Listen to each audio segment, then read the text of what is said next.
Movie की starting होती है जहाँ पर हम हमारी फीमेल लीड क्यूलिन को देखते हैं, जो कि बताती है कि 6 इयर्स पहले मैं एक गोल्डन लॉयर थी। सब लोग मुझे एडमायर करते थे, लेकिन अब मुझे वकील होने से बेहतर कुछ मिल गया है।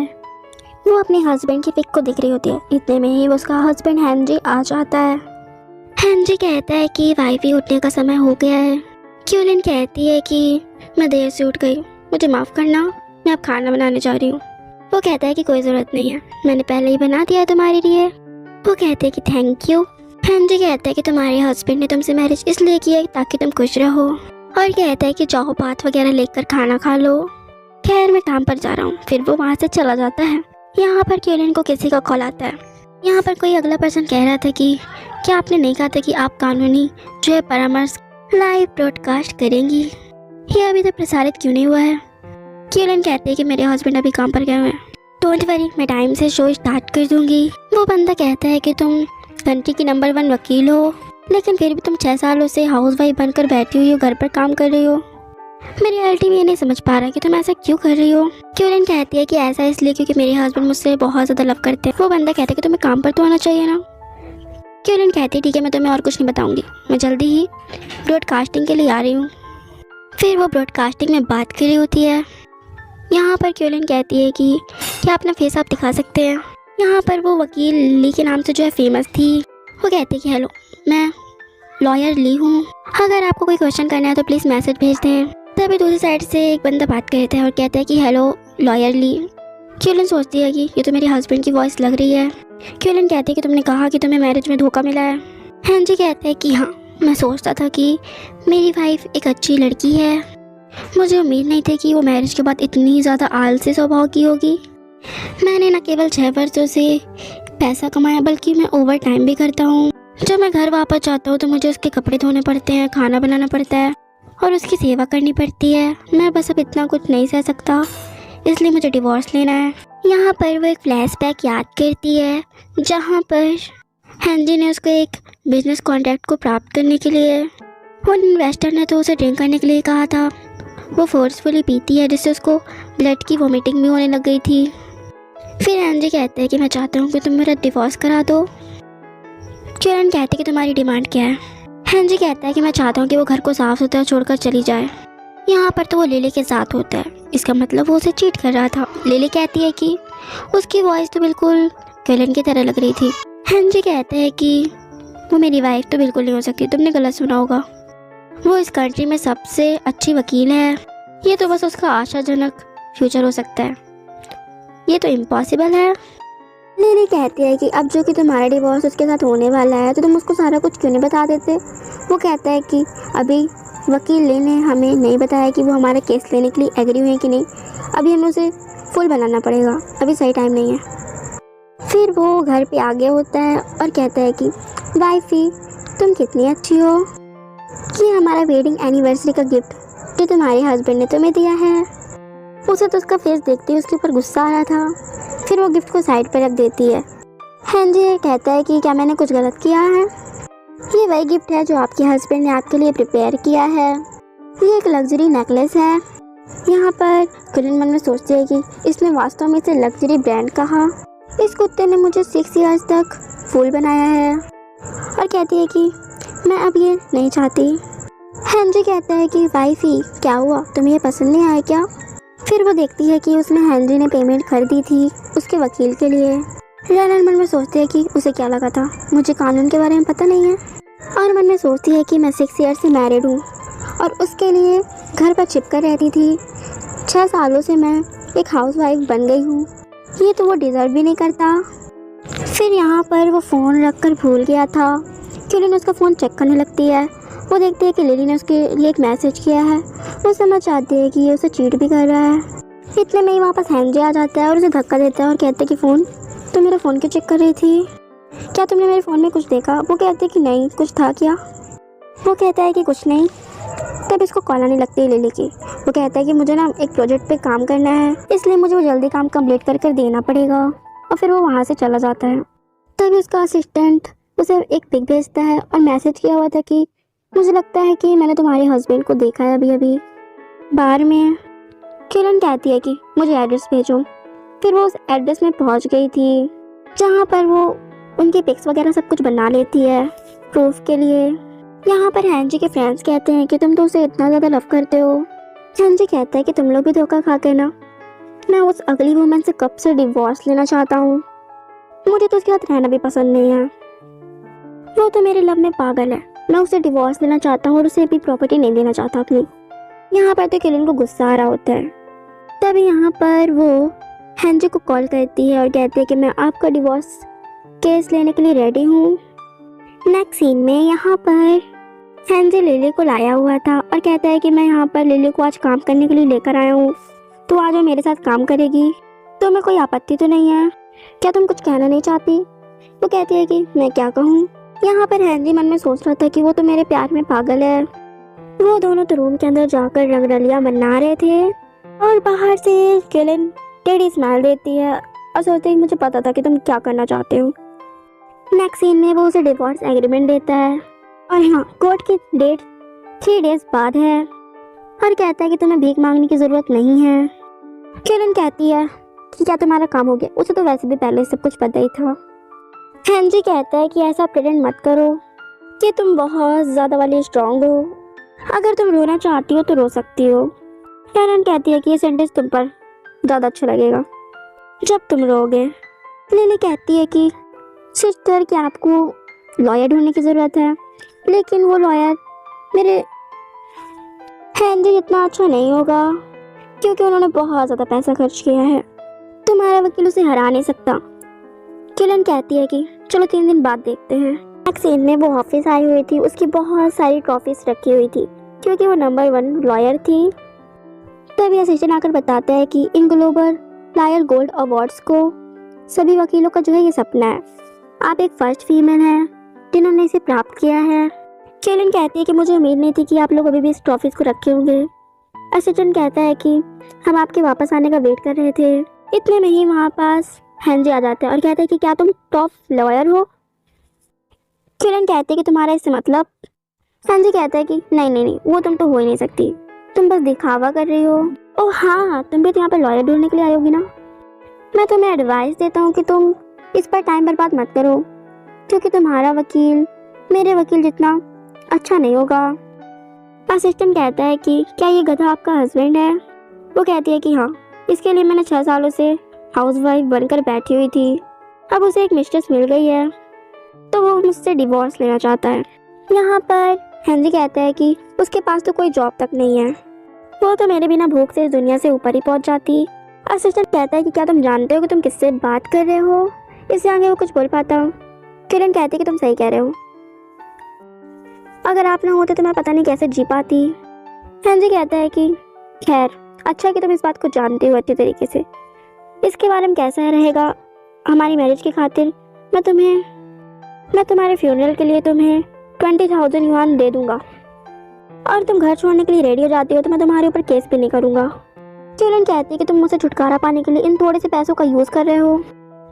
हैंजी कहता है कि तुम 6 सालों से मेरे यहाँ खा रही हो, मैं तुमसे पैसे ही नहीं मांग रहा, इतनी बहुत बड़ी बात है, कम से कम मैं तुम्हें यहाँ पर कुछ पैसे दे रहा हूँ, अगर कोर्ट जाएगा केस तो मैं तुम्हें एक पैनी भी नहीं दूंगा। किलिन कहती है कि निकलो यहाँ से। वो कहता है कि पछताती रहो, फिर वो वहाँ से चला जाता है। नेक्स्ट सीन हमें कोर्ट का दिखाया जाता है जहाँ पर किलिन मस्त वाली एंट्री लेती है बहुत सारे वकीलों के साथ। हैंजी सोचता है कि बेचारे को कोई वकील नहीं मिला इसलिए वो खुद ही बनकर आ गई है। बाद में हैंजी कहता है कि क्या तुम सच में कोई वकील नहीं रखना चाहती? किलिन कहती है कि तुम्हारा लॉयर कहाँ है? वो कहता है कि जल्दी आ रहा है वो, और कहता है कि लॉयर ली ने मुझसे प्रॉमिस किया है कि वो निश्चित रूप से यहाँ आएंगी। अब इतने में जज भी आ गया होता है, कहता है कि अदालत शुरू होने का टाइम हो चुका है। जज कहता है कि तुम्हारा वकील कहाँ है? वो कहता है कि वो बस आ रही है, वो बस आ रही है। वो मैसेज करता है तो कहते हैं कि मैं यहाँ पर आ गई हूँ। फिर हैंजी उसे कॉल करता है, सामने से किलिन कॉल को उठाती है। वो कहते हैं कि हेलो, डिवोर्स की प्रोसीडिंग शुरू हो चुकी है। वो गुस्से में कहता है कि तुम मुझसे मजाक कर रही हो। किलिन कहती है कि मैं मजाक नहीं कर रही हूँ, इनोसेंट बनती हूँ, क्या आपने मुझे कोर्ट में उपस्थित होने के लिए नहीं कहा था? मैं अपने प्रॉमिस के अनुसार आई हूँ। हैंजी कहता है कि वकील ली, तुम्हारी हिम्मत कैसे हुई भेस बदल कर मुझसे मजाक करने की। जज कहते हैं कि केस का जो है फाइल जो है जमा करें। यहाँ पर जब वो केस की फाइल देखता है तो वहाँ पर तो उसकी लिली के साथ पिक्स थी। वो तो शॉक हो गया था। फिर वो याद करता है कि उसने मुझे फाइल भेजी थी, मैंने चेक ही नहीं करी थी, बस ऐसे फोटो कॉपी करवा कर ले आया था। फैंसी कहता है कि केस की फाइल चेंज करने की तुम्हारी हिम्मत कैसे हुई, तुमने ये जानबूझकर किया ना। और वहाँ से निकलकर कूद कर आ गया था। जज कहते हैं कृपया कर मेरी सीट पर जाएं। क्यूलिन इनोसेंट बनते हुए कहती है कि ये आमतौर पर मेरे साथ ऐसे ही व्यवहार करते हैं। जज कहता है कि अगर आप अदालत के अनुशासन की अवहेलना करते हैं तो आपको इसके ऊपर वादित के अनुशासन तोड़ने के ऊपर आरोप लगाए जाएंगे। यहाँ पर जज कहता है कि अपने अपना पक्ष रखें। हेनरी कहता है कि हमारा रिलेशनशिप टूट गया है, इस लेडी ने मुझे धोखा दिया है, वो अपने व्यवहारिक कर्तव्यों को पूरा नहीं करती है और उसने मेरे पैसे का भी यूज़ किया। यहाँ पर जुलिन सारी रसीद जज को दिखा देती है और कहती है कि मैंने सारे पैसे इसी के ऊपर यूज़ किए हैं, मैंने एक पैसे भी खर्च नहीं की। हेनरी के पास कोई प्रूफ नहीं होता है। जज कहता है कि सबूत दें। जुलिन कहती है कि मैं आपको सबूत दे सकती हूँ, इन्होंने कंपनी में जो सामान वगैरह है सबको ठगने का काम किया है। हेनरी कहता है कि मैं एक कंपनी का सीईओ हूँ, मैं नकली सामान बेचूंगा। तभी जज एक ब्रेक का टाइम देता है। यहाँ पर हेनरी से लिली कहती है कि मैंने तुम्हारे लिए एक वकील को बुलाया है, जियांग फैन, जो कि काफ़ी बड़ा वकील है। यहाँ पर क्यूलिन जियांग का नाम सुनकर मन में सोचती है कि ये निमित्त तो मुझे फैमिलियर से क्यों लग रहा है। और लिली कहती है कि ये टॉप 10 वकीलों में से एक है। जब वो वकील आगे होता है, हेनरी कहता है कि मैंने आपके बारे में बहुत टाइम से सुना है, मैं आज आपसे मदद मांग रहा हूँ। जियांग कहता है कि डोंट वरी, मैं अभी तक सारे मुकदमा जीता हूँ। यहाँ पर जियांग कहता है कि लेकिन मेरा कॉम्पिटिटर कौन है। वो कहता है कि लॉयर ली। यहाँ पर तो वो घबरा जाता है और कहता है कि आप किसके बारे में बात कर रहे हैं। वो लोग हाथ दिखाकर कहते हैं कि उसके बारे में। वो जब उसका फेस देख लेता है वो डरते हुए कहता है कि मैं आपका केस नहीं ले सकता, तुम किसी और को ढूंढ लो। हेनरी कहता है कि लॉयर जियांग प्लीज मत चाहिए, क्या आपने ये नहीं कहा था कि आपको इस कंट्री में कोई नहीं हरा सकता। जियांग कहता है कि पहले ये तो देख लिया होता वो है कौन, कोई भी वकील होता मैं कर लेता, लेकिन यहाँ पर तो लॉयर ली हैं, भले ही आप मुझे कितनी भी पेमेंट कर दें लेकिन मैं ये केस नहीं ले सकता, मैं उसे कंपेयर करने के लायक ही नहीं हूँ। हेनरी कहता है लेकिन तुम इतने डरे हुए क्यों, वो भी किसी वुमेन से मुकाबला करने पर, क्या तुम बड़ी बड़ी पर टींगे हाँक रहे थे। आप वैश्विक वकीलों में टॉप 10 में आते हैं। लॉयर जियांग कहते हैं कि तुम लोग सच में कुछ भी नहीं समझते, मैं टॉप 10 में आता हूँ लेकिन वो तो टॉप 1 में आती है। लॉयर ली ने आज तक कोई भी केस नहीं हारे, यहाँ तक कि हमारे मेंटर्स भी उन्हें लीलू कहते हैं और कहता है कि मैं केस नहीं लड़ूंगा, मैं अपनी पावर दिखाने से नहीं डरता, लेकिन मैं उसकी ओपोनेंट बनने के लायक ही नहीं हूँ।